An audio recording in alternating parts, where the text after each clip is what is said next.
Hello again! It has been a long time already since I've created this channel.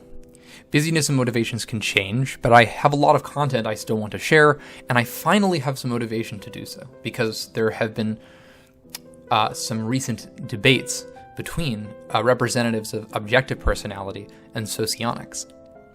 I really like both these systems of personality, and I think they both offer a lot of value that no other theories do in terms of understanding ourselves and the human race more broadly. The debate was between Jack Oliver Aaron, who represents the Socionics Society he leads, called World Socionics Society, and Benjamin Sadek, who was teaching and debating for objective personality, a system he interviews lots of people for on his channel. I'm going to split this video up into a series of discussions about common criticisms of objective personality and try to have a fair and open discussion of them.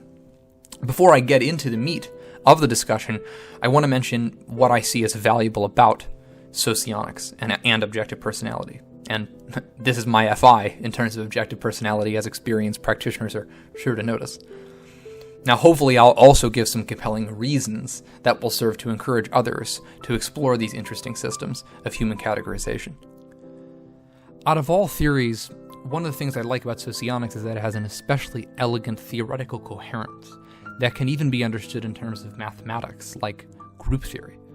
This coherence is used to type people in different kinds of models, aided by the precision of mathematical logical reasoning. There are models like Model A and Model G that use the aspect positional method, or functional positional method, which means that they type people based on sorting out which functions or aspects fit into certain positions in the model, such as the creative function or the role function. It would be amazing to observe how consistent these matchups between the function and the position are in reflecting the behavior of real people. But because socionics is so complex, there is still a lot of disagreement between schools of socionics. In addition, there are combinatorial dichotomous models, which are similar to the coins in objective personality. In socionics, there are a lot of dichotomies that characterize the types and are used to type people, such as the Jungian dichotomies and various Riemann dichotomies, which tend to be subject to more dispute. The Riemann dichotomies, that is. With all this theoretical richness and debate, socionics has been understood in terms of energy dynamics and behavior, team building, relationships, career building, archetypes, mathematics, physics, history, sociology, and more. I think it could be said that there's no typology that has produced as varied and rich of content as socionics. And that's partly a positive thing, but you can also get lost in so much theory and content if you are not careful. Objective personality is a much newer typology that appeared on the scene recently from the research of Dave Superpowers and his wife Shannon. They worked with the 16-type MBTI for many years in their online businesses before all of this, and they were convinced that there was something to this MBTI theory because taking into account the types in their marketing strategy, at least as they understood the types, continued to pay off financially for them. However, they were frustrated with many things. The amount of contradictory theories and informations about typology, so much unverifiable personal opinion, so many grandiose claims, self-assessment and personal opinion being treated as fact, all the verbal debating that never seemed to go anywhere, and basically how no one was doing the painstaking work to make personality typology more scientific and objective. So Dave and Shannon set out to create an experiment where they typed people in separate rooms and tried to come to the same result independently, without consulting with one another at all.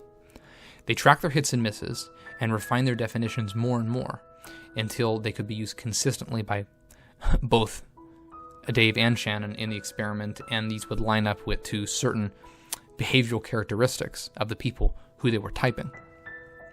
Getting a high percentage of independent agreement in these experiments proved difficult at first and required a few updates.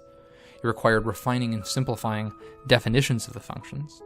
It required adding more coins, which is another name that objective personality uses for dichotomies, and adding more differentiations within each type, such as jumpers and the animal stack. If you want to learn about the theory of objective personality, the best place is to go to the main YouTube channel, Benjamin Sodek's channel, where he does lots of interviews on this subject, or the Facebook group dedicated to objective personality. The point is, eventually Dave and Shannon got to a point where they claim to have achieved 90% consistency in independently typing people the same type out of all 512 types in their current system. Assuming that claim is true, about the 90% accuracy out of 512 types, that is a highly impressive achievement. Even in spite of this, they are still in the process of training more objective personality operators until they can get at least 10, and they are still in the process of collecting 20,000 objectively typed people. Until that point, they aren't interested in convincing anyone or acting like they're worthy of total scientific acceptance. In the work they've already done, Dave and Shannon have typed at least 2,500 people by their method, and the patterns they've already stumbled across are very impressive and serendipitous. One pattern is that people who they type as the same personality code out of 512 frequently look remarkably alike, and they call these people doppelgangers. That's their word for it. What's surprising about this is that they don't actually type based on facial reading or any kind of visual similarity in their method. They only use this independent checklist of coins to go through when they type people.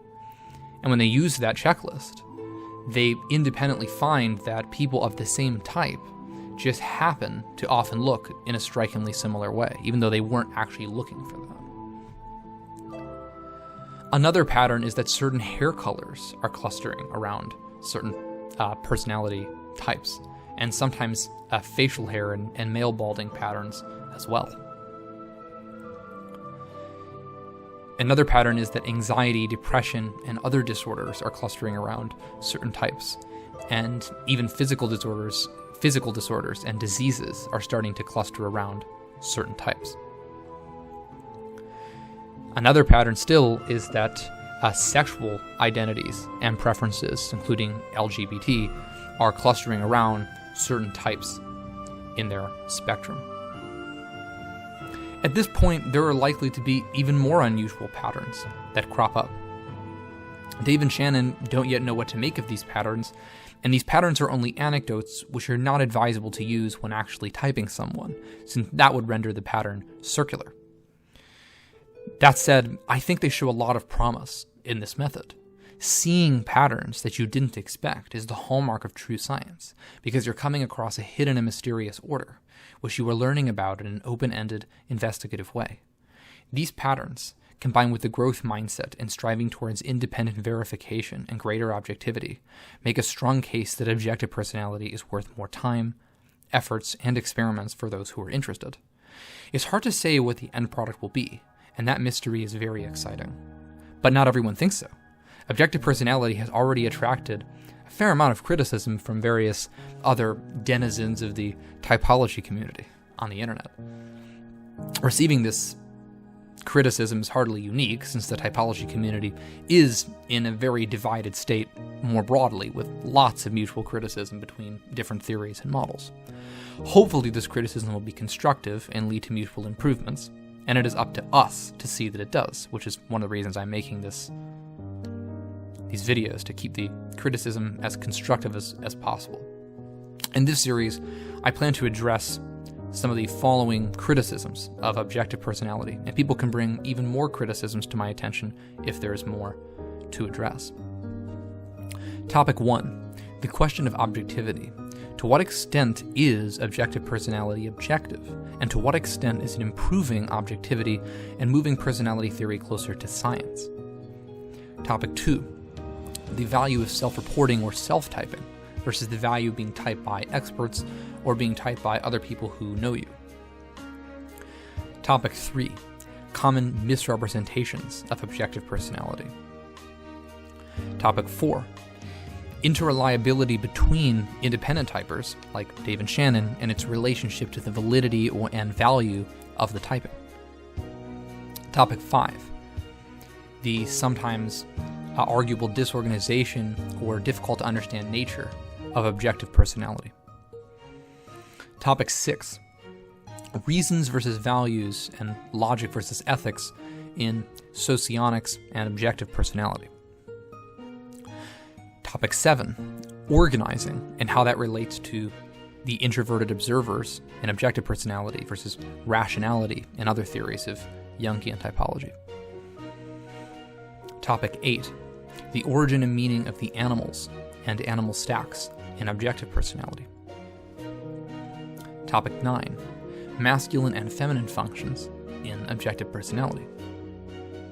Topic 10, double deciders versus double observers, and the apparent tenuousness of this for some people. Topic 11, quadras and temperaments in Socionics and Objective Personality. Topic 12, SE versus SI in Socionics and Objective Personality, and how SI relates to meaning.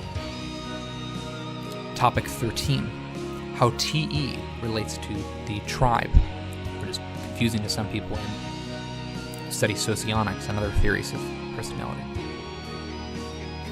Topic 14, how these typology systems relate to archetypes and fiction. Topic 15, how cognitive functions relate to philosophical worldviews and the dangers of bulverism that can arise with this relationship. Topic 16, energy versus information in Socionics and Objective Personality. Topic 17, figuring out information categories abstractly before you type people versus focusing on catching behavioral patterns in action and building a theory around that. In other words, the kind of chicken-egg problem of defining behaviors and also noticing them in people, in your theories. I don't know if these different topics will, I'll make videos about them in exactly the order that I just laid them out, and it is possible that there'll be even more to address, but that's all for now. In any case, I'll see you next time for the discussion of the first topic.